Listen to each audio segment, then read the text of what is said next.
Good day, teacher. Good day, Hello, good friend. afternoon. Good afternoon. Welcome. Keyword with Peter and Jane. Jane and Peter play in the water. They like to play on the boat. Come on, say Peter. Come on the boat. Come and play on the boat. Jump up here. This little monkey, this little monkey name is Kiki. She nice clothes. And he paused and gazed at the excited faces of all the toys gathered around him in the toy room. Hello, children. Are you happy? Nigeria? Nigeria, my pride. So let me see who is now super proud of their country. Yeah, I love Nigeria and I love it so well. Great job. So I know you're all amazing kids and you've been doing so well. So do you want me to read the book to you? Yes. Whose book am I going to read? Okay, let's Okay, dokie. Okay, so I have a book in my hands. So I think I'm going to read that one. Hey. So children, would you want me to read to you? Yes. Okie dokie. So you know how we do it, right? So what are you going to give to me, your listening ears? Great job. Who hopped out of bed early one morning and put on his favorite shirt? But this morning, something was different. Today, Rue had a tug very hard just to get it over his head. The Children's Library and Discovery Center was established by Grace Nkwocha, the CEO of Transforming Lives and Communities Initiative. She has continued to refer children in underserved communities to have equal access to quality educational opportunities and technology. Grace is a recipient of the Ajegunle Legacy Award because her remarkable commitment and contribution at the education sector in grassroots communities inside Ajegunle is quite commendable. Speaking on our journey for promoting literacy skills among underserved children in densely communities at Ajegunle Felodun local government and council development area of Lagos State, Grace has this to say. My name is Grace Nkwocha. I'm the project director of Transforming Lives and Communities Initiative, which is located in Ajegunle, Lagos, Nigeria. The idea of starting this library to bridge literacy gap is premised on the fact that I believe if a child can read and they're lucky to find a book that speaks to the need, especially the need of poverty, then they can read their way out of poverty. It's been an interesting journey. Starting this library has been very interesting from the time of COVID, when the world was hit by COVID.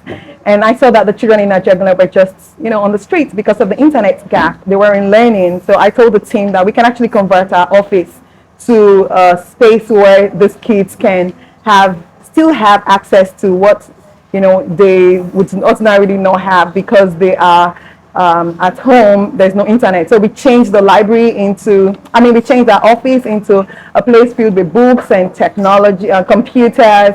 And that was how we started. We started with about 7 children, and now we have over 1,000 registered children in our library. So it's been very interesting from getting support. I know I started with my funds.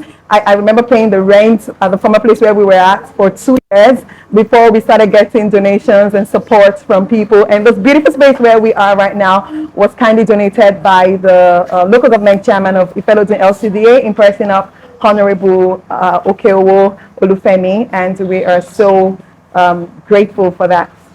Her deep sense of commitment cannot be overemphasized, especially when it comes to motivating these children to becoming future leaders as they read in the library. We ask on how she has been able to convince parents on the need to have their words visit the Children's Library and Discovery Center. Well, I think it was not hard not to crack. It was very hard not to crack convincing the parents to come here because when we use a sugar ant approach. The sugar ant approach is such that you put sugar in the middle of something and then everyone just keeps trooping down. So we make sure everything we do at the library is top-notch, excellent. The quality of books, the quality of events, and the things we do here, how we show support to the parents, it's such that as a parent, you wouldn't want to say no. So it's not been a problem getting the parents to come, and parents just keep coming up there on their own and, you know, saying, I'd rather have my child there than be on the streets. Reading culture in Ajegunle, I must say it's not just in Ajegunle. I think it's a general problem.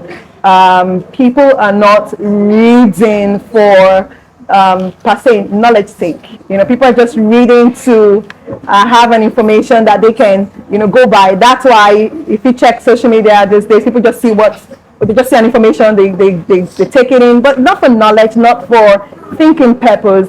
So reading culture is really declining, but I think we're seeing it come back through the library that we have here. We see children hold a book and they can sit on it. They are disciplined enough to sit on a book and finish reading that book. So for me, I think it's coming back, even though there is a decline in the reading culture. Because how you would know people don't read is sometimes you give them something to fill out, they just go straight up to the signing part, and sometimes you see a notice on the board and someone is saying push or pull, and then someone says, how will I open it? Well, the inscription is right there. That interest is not really there. And even in secondary schools, you see some of the secondary school students who don't want to read to pass their examination, depending on maybe the cheats and the exam practice, and that's because there is a dearth in the reading culture in not just in Ajegunle, but in Nigeria.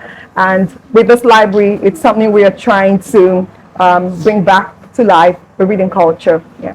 Okay, so this is I think it's safe to say, and I'm proud to say, this is one of the most, in fact, if not the most active children library in Nigeria. I'm proud to say that. I can say that. And for us, it's not just, we don't want this place to be in this community alone. We're hoping to have it in every local ward so that children don't come from afar, because we are at Oyedeji Street and we have children who take buses to come down here, of course, because of the quality of materials that we have. So we're hoping to have a structure like this in every local ward so children can go in there, and when we're able to catch them young, instilling them the reading culture, instilling them love for knowledge, I mean, the opportunities and the opportunities for the children are limitless when we're able to catch them young at this time.